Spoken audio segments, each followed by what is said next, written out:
Next topic है हमारे पास budget deficit. अब डेफिसिट का मतलब क्या है? कमी। अब कमी किस चीज की होगी? अब बजट की। अब budget deficit refers to situation, ये एक ऐसी सिचुएशन है when budget expenditure of the government are greater than budget receipt, यानी कि ये एक ऐसी सिचुएशन है कि जिसमें जो हमारे जो बजट एक्सपेंडिचर है वो तो क्या हो रहे हैं गवर्नमेंट के ज्यादा, और लेकिन उनको रिसिप्ट यानी कि आने के चांसेस, मनी के आने के चांसेस तो उनको कम लग रहे हैं, लेकिन उनके खर्चे क्या है? ज्यादा है। ठीक है, तो इसकी कमी हो रही है हमारे पास। अब देखो टाइप्स ऑफ मेजरमेंट। अब टाइप्स ऑफ मेजरमेंट इसमें रिवेन्यू रिसिप्ट है, रिवेन्यू डेफिसिट है, फिजिकल डेफिसिट है एंड प्राइमरी डेफिसिट है। ठीक है, आगे इसके मेजरमेंट्स भी लेने हैं हमने। अब रिवेन्यू एक्सपेंडिचर में क्या है? अब रिवेन्यू एक्सपेंडिचर ज्यादा है। किससे ज्यादा है? रिवेन्यू रिसिप्ट से, यानी कि एक्सपेंडिचर तो ज्यादा हो रहे हैं लेकिन जो रिसिप्ट है वो क्या है? कम है। Revenue expenditure refer to excess of revenue expenditure over revenue receipt during the given fix period. ठीक है, एक फिक्स पीरियड के अंदर जो है रिवेन्यू एक्सपेंडिचर खर्चे तो ज्यादा है लेकिन रिसिप्ट कम है।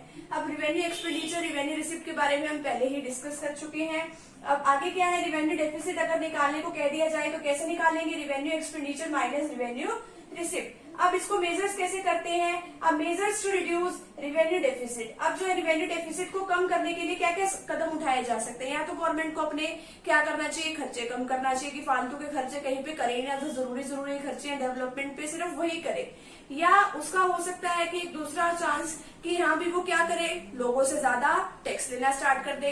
अब वो ज्यादा भी टैक्स कैसे ले सकती है? हाँ, उसके पास फिर दो ऑप्शन बचते हैं कि हाँ भाई या तो फिर वो लोन ले, आरबीआई से नई करेंसी इशू कराए, या फिर जिसको हम कह सकते हैं कि डिसइन्वेस्टमेंट करे। अपने जो उसके पब्लिक सेक्टर की जितनी भी इंडस्ट्रीज है वो प्राइवेट सेक्टर को बेच दे, डिसइन्वेस्टमेंट कर दे। तो अब उसको जो है अपने खर्चे कम करना चाहिए और रिवेन्यू इंक्रीज करने की उसको कोशिश करनी चाहिए। नेक्स्ट हमारे पास है फिजिकल डेफिसिट। फिजिकल डेफिसिट का मतलब क्या है? Refers to excess of total expenditure. Total expenditure में क्या है? टोटल एक्सपेंडिचर में रिवेन्यू एक्सपेंडिचर भी इंक्लूड है, और कौन सा है? कैपिटल एक्सपेंडिचर भी इंक्लूड है। ठीक है, ये क्या है? एक्सेस। एक्सेस का मतलब है ज्यादा। किससे ज्यादा है? ये टोटल रिसिप्ट से। टोटल रिसिप्ट कौन सी है? Revenue receipt. और कौन सी है? Capital receipt. यानी कि ये जो रिवेन्यू एक्सपेंडिचर और कैपिटल एक्सपेंडिचर ज्यादा हो रहे हैं, किससे ज्यादा?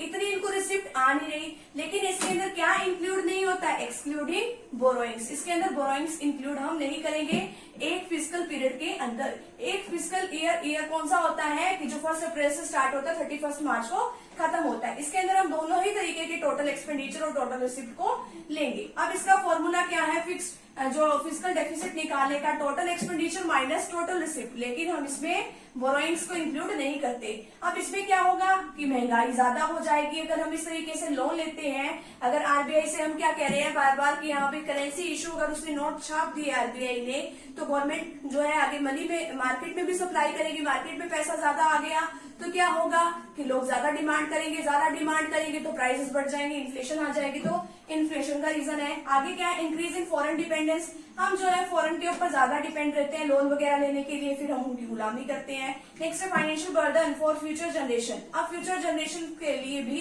ये क्या है? फाइनेंशियल बर्डन है। हमारा देश पहले इतने कर्जे में डूबा हुआ है, और भी जो है अगर हम इसी तरीके से लोन लेते रहे तो जो फ्यूचर जनरेशन है उनके ऊपर फाइनेंशियल बर्डन और भी बढ़ जाएगा। आगे क्या है? Primary deficit. अब प्राइमरी डेफिसिट क्या है? Primary deficit refers to difference between, किस किस के बीच में डिफरेंस है? Physical deficit of the current year. Physical deficit हमने कौन सा लेना है? करंट ईयर का। और जो इंटरेस्ट पेमेंट्स है वो कौन से लेनी है? प्रीवियस ईयर की। ठीक है, अब प्रीवियस ईयर का मतलब होता है पिछला साल, और करंट ईयर का मतलब होता है जो करंट में अब जो साल जो है चल रहा है। प्राइमरी डेफिसिट हम किस तरीके से निकालते हैं? फिजिकल डेफिसिट में से अगर हम इंटरेस्ट पेमेंट को माइनस कर देते हैं तो इस तरीके से हम इसको निकालते हैं। अब मान लो कि हमारे पास जो है 500 करोड़ का जो है हमें घाटा हो रहा है और हमने जो है लोन ले लिया। अब हमें ना इंटरेस्ट की भी पेमेंट करनी पड़ती है। कई बार तो इतना ज्यादा हमारे कंट्री के ऊपर इतना ज्यादा जो है हमने लोन लिया हुआ है, उनकी इंटरेस्ट की पेमेंट करने में ही सारा पैसा चला जाता है।